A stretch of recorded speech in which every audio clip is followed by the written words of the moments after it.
네, 나경철 뉴스캐스터와 함께합니다. 어서 오세요. 네, 안녕하십니까. 첫 번째 이슈는요. 자, 어제 시선집중에서도 저가치킨 관련된 얘기 했던 걸로 알고 있는데요. 프랜차이즈 치킨 가맹점주 인터뷰로 전해드린 바가 있죠. 네, 그렇죠.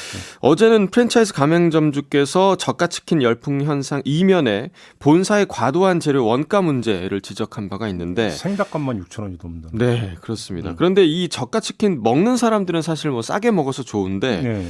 이것 때문에 또 노동 강도가 심해진 분들도 계시다고 합니다. 바로 제품 생산하는 조리 노동자들이겠죠. 대형마트에. 맞습니다.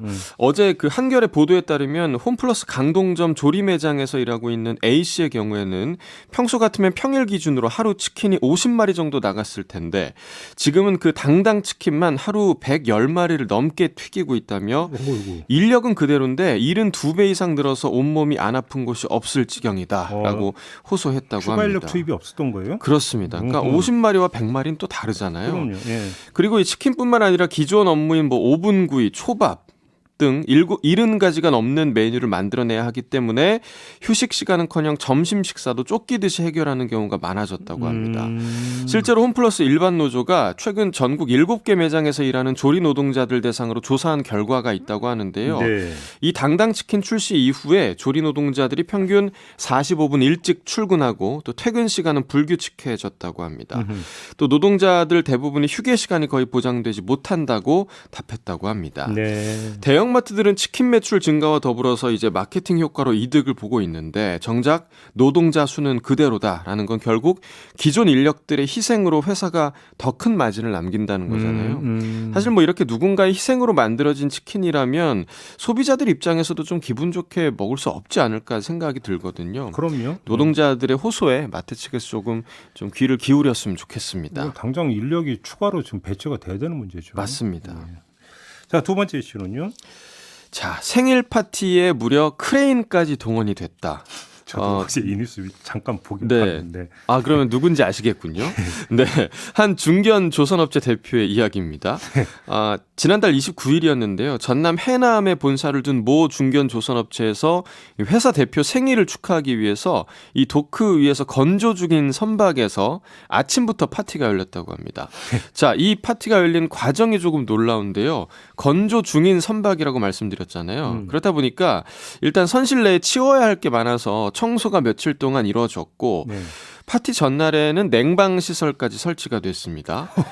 자, 당일에는 생일의 당사자인 회사 대표 비롯해서 임원들이 먹을 음식 20인분이 차려졌는데 건조 중인 선박 내에서 음식을 만들기가 힘들다 보니까 외부 식당에서 만들어진 음식을 차로 옮겨서 다시 또 이제 배 위로 옮기는 과정이 있었겠죠. 그런데 이 배가 작은 배가 아니란 말이죠. 예. 선박 위로 어떻게 올렸을까요? 출장 뷔페 부른 겁니까 혹시? 여기서 크레인이 동원이 됐습니다. 아이고, 네. 예. 그러니까 뭐 여러 가지 음식이나 뭐 사용될 물건들을 옮기는데 크레인이 동원이 된 건데요. 물론 뭐 회사 대표니까 생일 파티 이제 떠들썩하게 할 수는 있죠. 그런데 지금 이 회사가 놓여 있는 상황이 문제거든요. 회사 매각이 진행되고 있던 상황이었던 겁니다. 실제로 한 직원은 취재진에게 이렇게 한치 앞을 알 수 없는 시점인데 직원들을 동원해서 사장 생일 파티하는 게 정상이냐라고 되물었다고 합니다. 이 조선업체는 지난 2009년 경영부실로 재무구조 개선에 들어갔다가 13년 만에 새 주인을 찾아서 매각 작업이 현재 마무리 단계에 와 있는 상황이라고 합니다. 네. 생일의 당사자였던 대표는 취재진과의 인터뷰에서 문제를 인정하고 또 사과했다고는 하는데요. 뭐 행사 주도적으로 준비했다는 부서장들이나 아니면 당사자였던 대표나 회사 상황을 조금 생각해서 좀 더 신중히 행동했으면 어땠을까 하는 아쉬운 마음이 드네요. 아니, 임금님 탄신일도 이렇게는 안 할 것 같은데. 그러게요. 뭐예요? 아니, 이런 뽀다구가 합니까? 뭐가 합니까? 그러니까요. 그냥 케이크 하나 받고 그럼 끝나면 되는 거지. 맞습니다. 뭘 도대체가. 아이고, 정말 참. 넘어가죠. 네. 자, 저녁에 주문하면 다음날 새벽에 배송받는 쿠팡 로켓 배송 이용하시는 분들 많으실 텐데요. 이게 급할 때 꽤 유용하더라고요. 웬만한 생필품이나 신선식품은 새벽 배송이 가능한데 유독 배송이 안 되는 물품이 있다고 합니다. 뭔데요? 바로 코카콜라와 주겸치약입니다. 굉장히 좀 안 어울리는 조합인데요. 왜요? 그런데 왜 이제 두 품목이 배송이 안 되는가 이유를 봤더니 쿠팡과 LG 생활건강 사이에 갑질 거래 의혹이 배경에 깔려 있었습니다.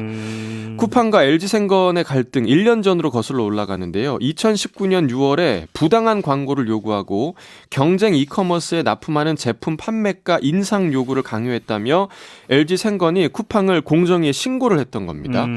실제로 공정거래위원회는 쿠팡에 대해서 과징금 33억 원을 부과하기도 했고요. 네. 현재 쿠팡은 공정위 제재에 불복을 해서 행정소송 제기한 상황인데요. 아마 뒤끝이 좀 남아있던 것 같습니다. 공정위 신고를 전후해서 LG 생건의 대표 상품인 뭐 샴푸, 아까 말씀드린 주겸치약, 심지어 미국 본사에서 원액을 수입해서 국내 공장에서 제조하는 코카콜라까지 로켓 배송이 중단이 된 겁니다. 자, LG 생건뿐만 아니라 2019년 8월에 역시 쿠팡이 부당한 거래 거절을 행위를 했다고 공정위에 신고한 크린랩도 로켓 배송으로 구매할 수 없는 상황이라고 하는데요. 네.